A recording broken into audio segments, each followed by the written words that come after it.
Olá, bem-vindos à nossa aula. Hoje trabalharei com vocês as representações cartográficas.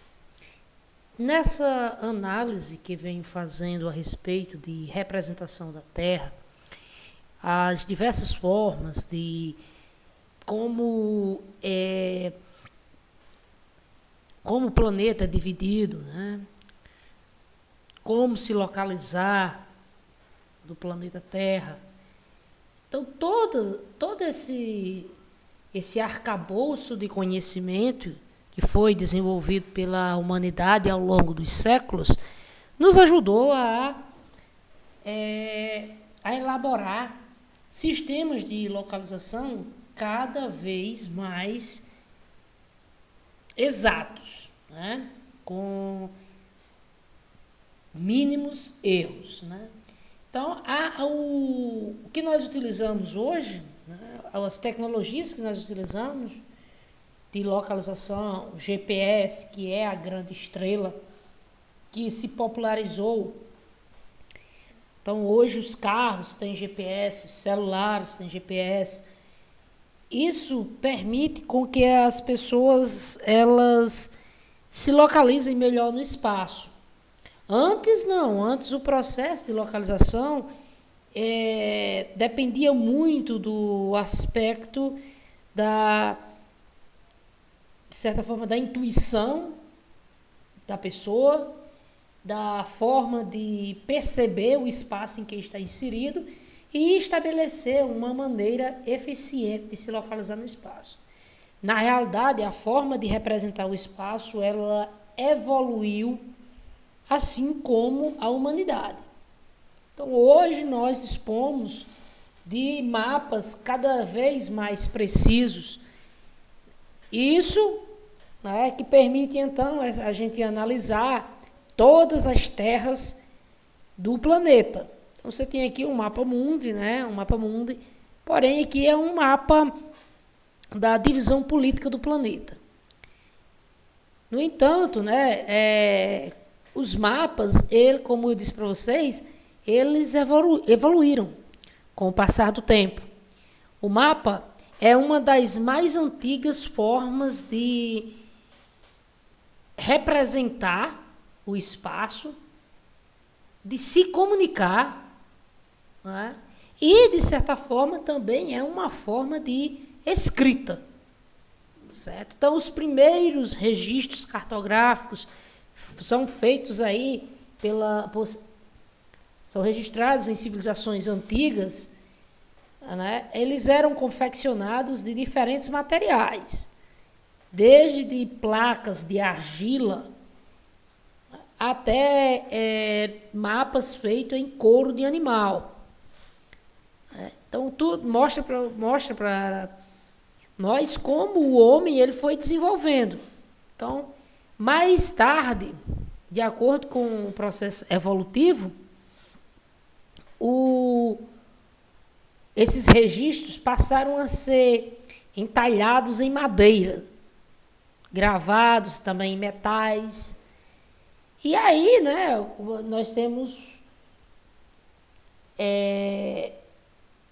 no século II antes de Cristo, o contato, né, com o papiro, né, que vai permitir, então, uma forma mais eficiente, né, de representar o espaço, de desenhar e passar justamente essa relação entre o real e o que é representado. Certo? E aí, um mapa, ele geralmente vai trazer uma leitura do espaço. Essa leitura, muitas vezes, ela pode trazer uma interpretação de quem fez, ou ela pode também ser uma forma fiel do espaço.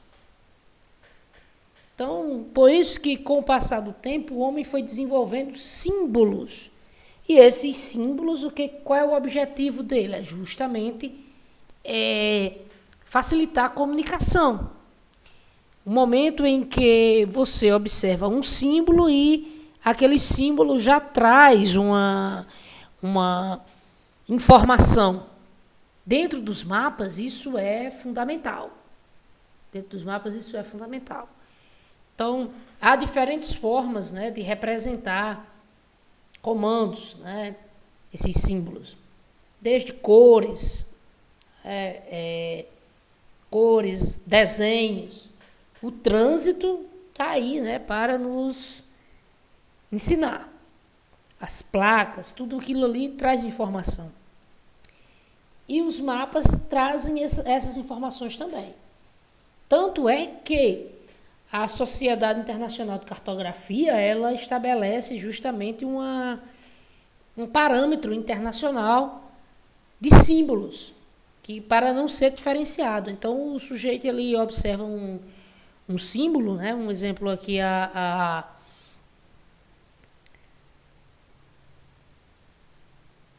o símbolo da água, né? A água, ela é representada com uma cor azul. Então, independente do mapa que você esteja, onde ele foi produzido, né? Você já tem essa informação. O azul é água. E esse aqui é apenas um, né? Geralmente, quando você está tratando de mapas sobre relevo, geralmente as cores elas são amareladas. Então, justamente para passar essa mensagem para as pessoas. Então, os cartógrafos, né, são justamente os profissionais que elaboram mapas, utilizam esses símbolos de representação. Essas representações do espaço recebem diferentes nomes, né? Plantas, cartas, mapas, né? Então, na elaboração dessas representações, utiliza-se os sistemas de símbolos específicos, reconhecidos mundialmente. Isso que eu falei para vocês. Os mapas são representações gráficas de toda a superfície terrestre, ou parte dela. Então, representam inúmeros aspectos do espaço. Cada um deles, né, com as suas características. Tamanho, cor. Então, observem aqui, olha.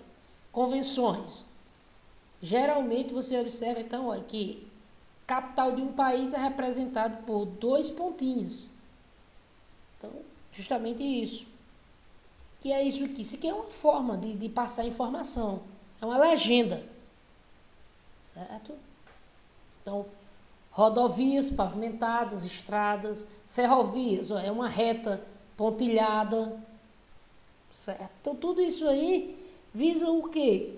Quando o camarada coloca o olho em um mapa, ele já extrai o máximo de informação, né, possível. Então, ao observar o mapa, logo percebemos que existem nele certos símbolos. Esses códigos são usados para representar elementos que compõem o mapa. Por exemplo, capitais, cidades, ferrovias, rodovias. Os símbolos ou desenhos que representam os elementos de cada mapa são chamados, então, de convenções cartográficas. Estão ali no cantinho do mapa, né? Então, você tem aqui o uso de símbolos nos mapas e nas cartas. Então, quando observamos um mapa, devemos ficar atentos à legenda. Geralmente, você tem que observar isso. A legenda é o elemento do mapa que decifra, né, as informações contidas nele. Então, ali, você vai direto, né, para o cantinho da legenda para justamente saber o que ela está tentando passar para vocês, com diferenciação de cores, certo? As retas que apresentam o mapa, as formas como elas estão. Então, a legenda traz, é uma parte muito importante do mapa. Então, como você observa aqui, olha, a legenda desse mapa apresenta diferentes aspectos, né? Então, ele vai trazer aí parques, ruas, justamente ali áreas que são de informações preciosas. Então, conclusão, Os símbolos são imprescindíveis para a elaboração dos mapas. Alguns são universais. Portanto, quem domina o significado deles poderá compreender diversos tipos de mapa. Aqui, olha, aqui o mapa detalhado, né, de Amsterdã e Itália. Vocês hoje têm acesso, né, ao Google Maps, né? Então a riqueza de informações é muito grande. O importante aqui é vocês, ao observarem esse mapa, procurar logo, né, as informações sobre o que ele está passando. Então aqui, olha, independente duas cidades diferentes, né? Porém, você pode observar aqui, olha, não importa, não tem diferença de legenda. Por quê? Porque simplesmente é determinações internacionais, né? E aqui eu trago para vocês mapas antigos, né? Então aqui datado aí, ó, esse mapa aqui é da região da Mesopotâmia, né? Um mapa entalhado em barro. E isso é reconhecido, se não me engano, é o mapa mais antigo, né, da história da humanidade. De Assur. 2.500 anos antes de Cristo. Então aí estima-se, né, que ele tenha sido feito, né, pelos sumérios, certo? E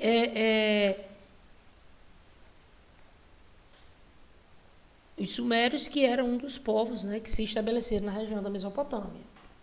Muito importante. Só mostrando que os mapas, eles refletem justamente esse momento, um momento histórico em que o homem está vivenciando. Então você tem vários tipos de mapas. Existem os mapas políticos, que são os mais comuns, é aquele, por exemplo, do plano esférico que eu trouxe para vocês, mapa mundo. Então ali tem contido o quê? Divisões de territórios, respectivas capitais, nome de cada país. Os mapas físicos, né, ou hipométricos, que são mapas que representam as formas de relevo, registram a altitude, né, do terreno. Mapas climáticos, que traz justamente informações sobre fenômenos meteorológicos, chuva, temperatura. E aí você vai vendo, observe que esses mapas, a diferenciação de cores é o que traz de mais importante de informação. Mapas demográficos, né, que registram justamente dados populacionais, onde a população está mais concentrada, certo? E mapas temáticos, aí você vai ter aí o mapa, ele já vem especificamente ali, falando sobre solo, sobre vegetação, certo? Olha aí, um mapa sobre população. Nesse mapa aqui você já pode observar que a diferenciação, quanto mais as cores elas vão ficando escuras, mais ela está passando para nós uma intensidade de concentração populacional. As regiões mais claras são justamente as regiões menos povoadas.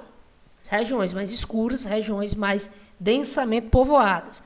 Aí você tem um mapa da região sudeste, né? População. E aí você vê o estado de São Paulo, destaque. Rio de Janeiro e ali a região em volta do Belo Horizonte. As demais partes do território, né? A região sudeste, você já vê que as cores elas vão ficando mais claras, ou seja, menos população.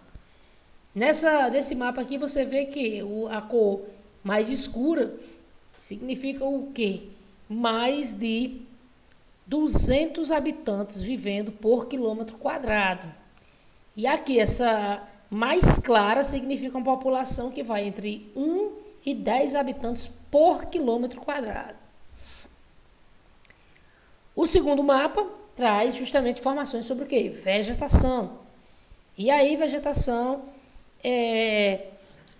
As cores mais fortes que são representadas pela vegetação geralmente utiliza a cor verde. Quanto mais escura, né, ou passa aquela dimensão ali de áreas onde tem mais concentração, né? E geralmente aquelas vegetações mais esparsas, onde tem um predomínio maior, né, de áreas secas, geralmente tem tendências mais alaranjadas ou amareladas, né, que é utilizado ali então para justamente vegetações mais ralas. Observe aqui, mapa sobre a hidrografia. Então, quando você vê mapa de hidrografia, de rios, você vai observar então as cores, o destaque para as cores azuis, né? Aí vocês veem essas veias aqui, praticamente, eu posso citar nesse termo, que é justamente os rios, né? A destinação, o sentido dos rios, formação de bacias. E por último, você tem aí o Brasil político. É aquela informação, né? E você vê, cada capital de estado está representado por duas bolinhas. Um círculo central completamente pintado, né? E outro espaçado. Então, as imagens hoje, né, é muito utilizado as famosas imagens de satélites, monitoramento ambiental, principalmente de queimadas, geralmente é analisado por satélites. Eles também são utilizados, são importantes, né? E são muito utilizados como informações militares. Essas imagens são muito utilizadas, né, por empresas, forças armadas, tudo isso é ligado ao aspecto governamental. E aí, né, proporções e representações cartográficas. Quando você observa um mapa, é aquela leitura que eu fiz para você. A pessoa que elaborou esse mapa, ele tenta passar uma mensagem. É uma forma de linguagem. Então, quando representados no papel, né, o objeto real, então nós tentamos reduzi-lo. Você está trazendo aí um objeto real, você está trazendo ele para o papel. Então, você vai representar o espaço em uma área mais reduzida, que é o papel. Alguns artistas plásticos, né, observa aí, ele faz uma comparação com o artista plástico, entre o cartógrafo e o artista plástico. Alguns artistas plásticos reproduzem ou ampliam os objetos, né, representados. Porque nesse caso aqui, ele está tentando passar uma noção de proporcionalidade.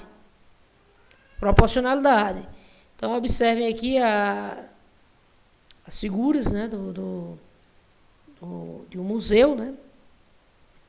E aí, ó, pessoal, outro ponto muito importante que o aluno ele deve ter em mente, né, e se orientar ao máximo, é quanto à escala. As escalas, elas podem ser tidas como grandes e pequenas. E aí a gente vai entender isso direitinho. Uma escala é a relação entre as dimensões representadas e as dimensões correspondentes ao real. Então, isso é uma medida, né, que corresponde à altura, largura, do objeto. Então, em um mapa, podemos usar dois tipos de escala. A primeira é essa aqui, ó, a escala numérica, e a segunda é essa, a escala gráfica. A escala numérica, ela é representada por uma fração numérica, assim, olha. 1 para 10 mil, 1 para 100 mil. Significa dizer o quê? Que cada centímetro que eu medir no mapa, eu vou ter 10 mil no real. Já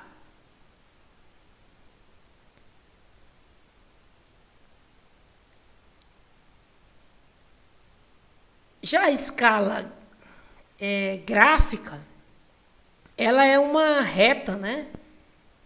Uma linha graduada, assim, ó. Você observa essa linha aqui, essa reta. Geralmente, olha. E ela mostra um crescimento proporcional, uma razão proporcional. Você observa aqui, olha, que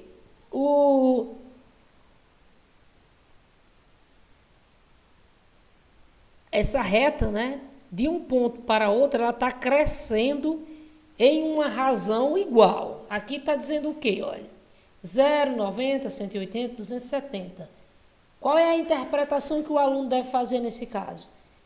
Ela está querendo dizer que cada centímetro que você medir no mapa corresponde 90 quilômetros no real.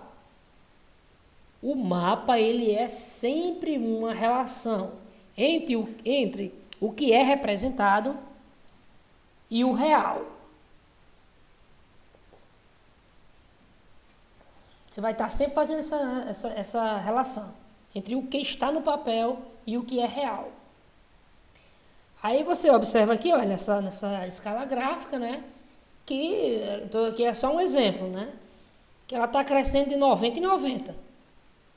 Então o aluno já vai interpretar que cada centímetro que ela medir no mapa significa 90 quilômetros no real.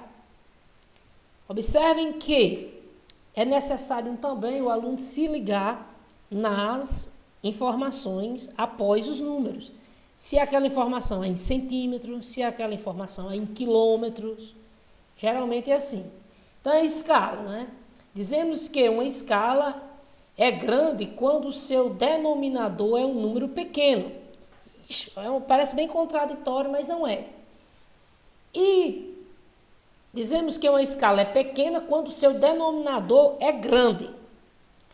Por quê, Francisco? É simples, gente, olha. Quando você tem aqui um exemplo, 1 para 100, essa escala é grande? É. Por quê? Porque simplesmente ele está querendo dizer que o espaço foi reduzido, o espaço do mapa, né, que é representado no mapa, foi reduzido apenas 100 vezes.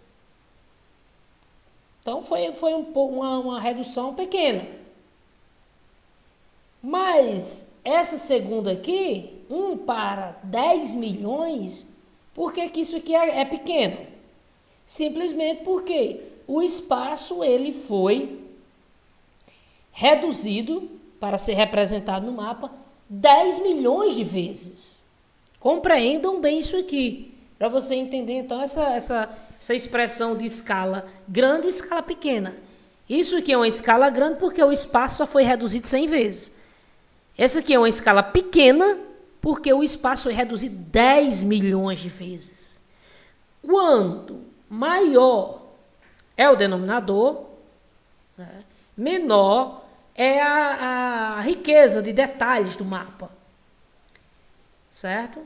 E quanto o denominador aqui, olha.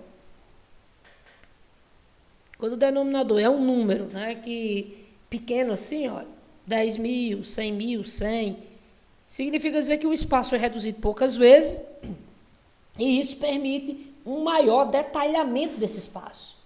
Você pega um exemplo, um mapa de um bairro. Um mapa de um bairro. Então, ali foi reduzido no máximo, você vai olhar, cada centímetro é, por exemplo, 50. Significa que o espaço é reduzido só 50 vezes.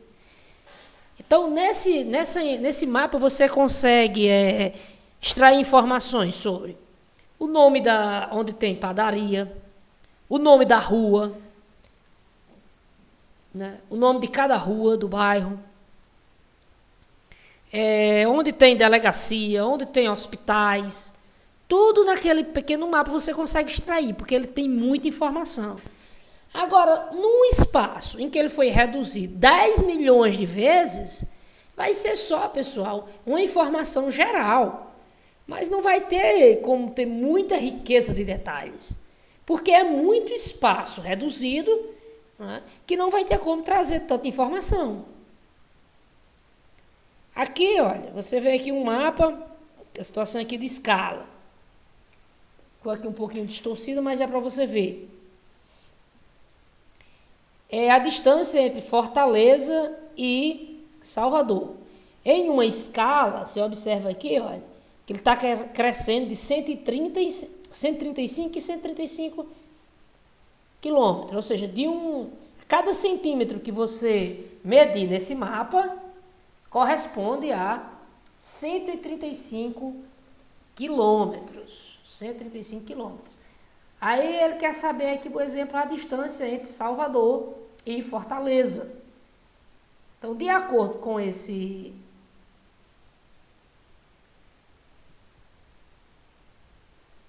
mapa, né? Você vai contar de um centímetro para outro. 1, 2, 3, 4, 5, 6, 7, 8. Ou seja, 8 centímetros de Fortaleza para Salvador. Se cada centímetro corresponde a 135 quilômetros, então você vai pegar 135 e multiplicar por 8, que é a distância no mapa. Quando você pega 135 vezes 8, vai dar igual a 1080. Ou seja, a distância real entre Fortaleza e Salvador é de 1080 quilômetros no real. Aqui no mapa só está em 8 centímetros, né? Mas no real, né, é de 1080 quilômetros. Só que um exemplo, o aluno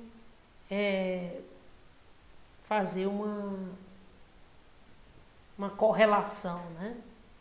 Então, o globo terrestre, tanto o planisfério quanto o globo representam a superfície terrestre e permitem que ela seja visualizada, dá uma imagem geral do planeta. No entanto, o globo, ele é a forma de representação do planeta Terra de forma mais fiel, mais próximo da realidade. Porém, ele apresenta um problema, né? Ele apresenta um problema que é justamente você não tem uma visão completa do planeta. Então, você está tendo aqui, olha, o globo, veja aí, olha. Então, você está vendo o Brasil aqui, ó. Brasil, parte da América do Sul.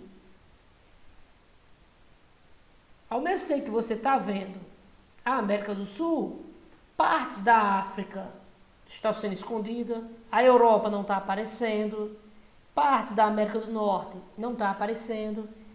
Então você tem uma visão apenas parcial quando você utiliza o globo. Qual é a vantagem do mapa? A vantagem do mapa é que você tem uma visão do todo, de toda a superfície terrestre, ao mesmo tempo.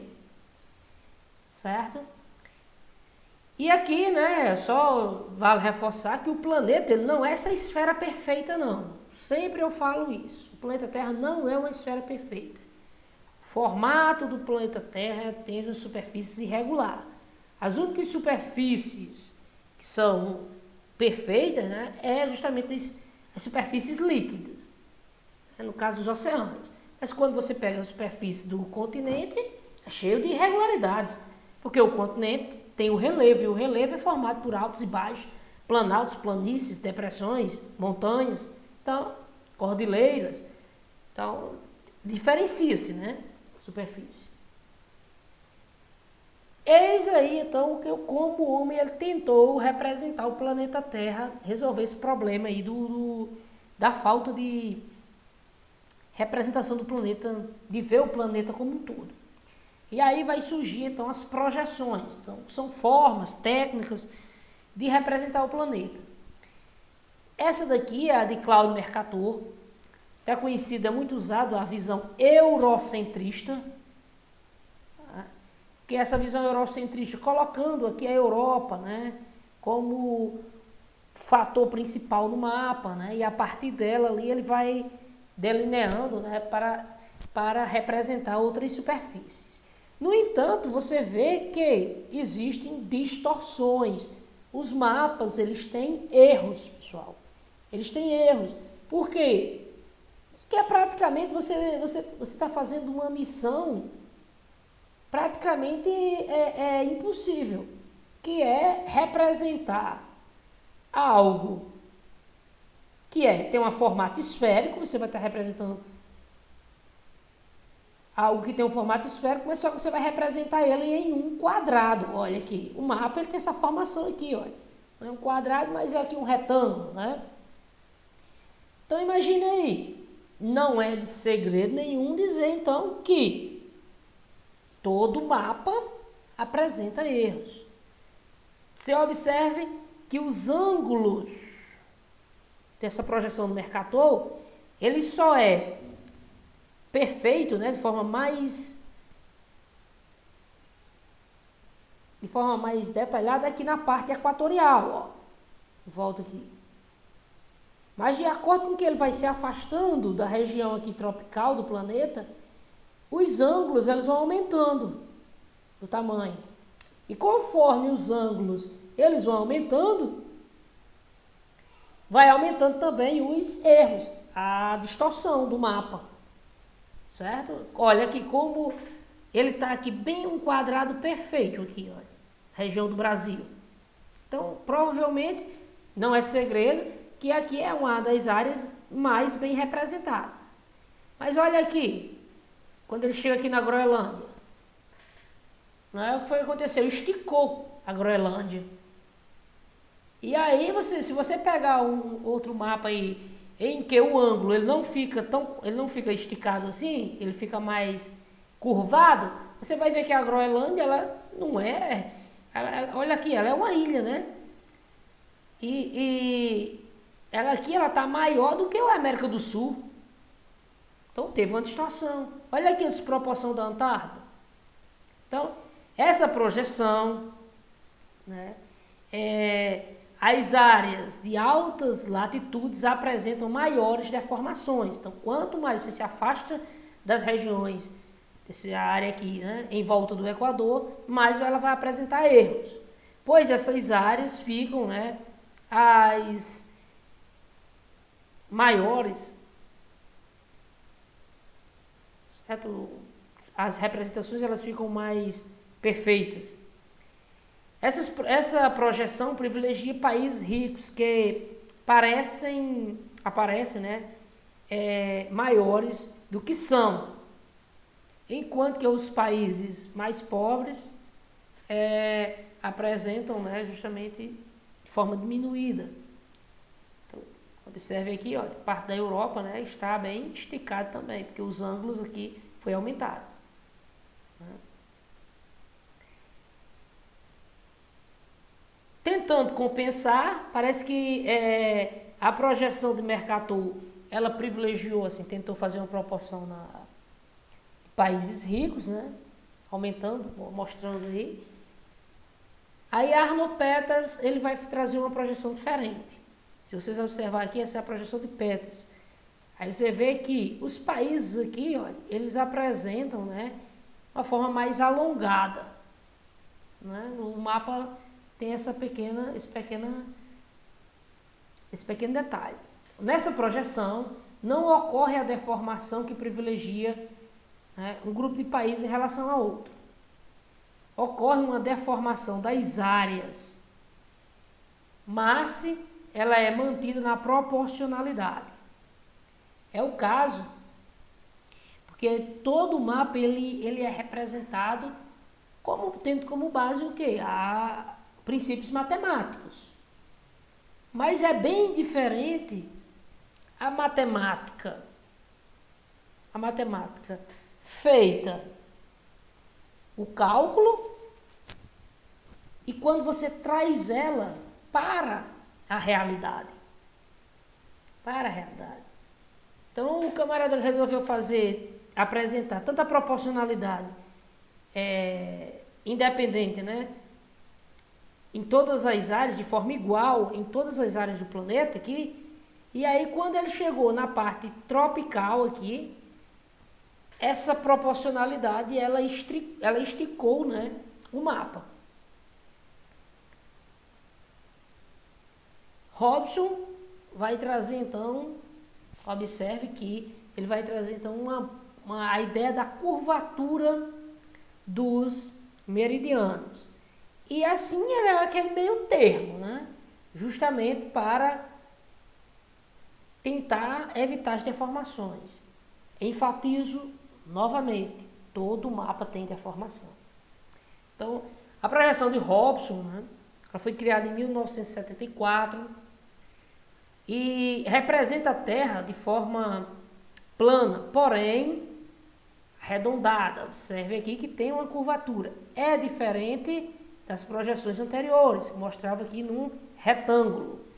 E aí, dessa maneira, ele tenta fazer o quê? Diminuir as distorções entre o que é representado e entre o real e o desenho do mapa. Né? Entre o real e o desenho do mapa.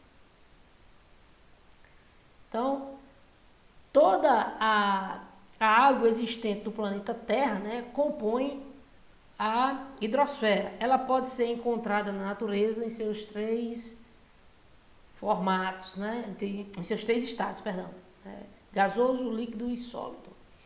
E aqui é um mapa, um planisfério, né, dos oceanos. Justamente, você viu que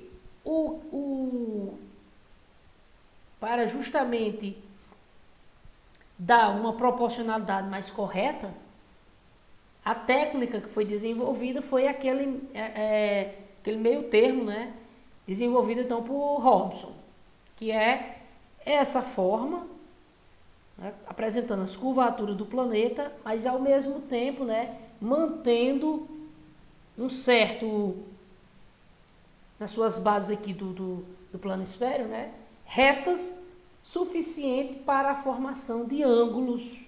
É como se os meridianos eles fossem justamente, né, apresentando suas curvaturas, né, colidindo, né, sempre para os pontos dos extremos do planeta, seja no norte ou no sul. Aí você vê, olha, como os ângulos eles vão apresentando a curvatura, ó, conforme ele vai se afastando do Equador. Isso aqui é para justamente evitar a deformação. Olha agora a Groenlândia, quando você diminuiu o tamanho do ângulo, olha como a Groenlândia ficou, continuou grande, mas ela não é na proporção que está mostrada lá na de Mercator, né? Não é. Então, olha aqui. Certo? Então, pessoal, só um recado, essa foi a nossa aula. Vou passar a atividade, vocês procuram lá no Sigeduc. E próxima semana, próxima terça, né? Eu vou postar um teste para vocês, tá certo? Teste falando basicamente sobre paralelos meridianos, espaço, a parte inicial do nosso conteúdo. Não coloquei questões de fuso horários e nem vou colocar questões ainda de cartografia. Isso aqui vai ficar para a prova, tá? Passado o recado, entendido? Valeu!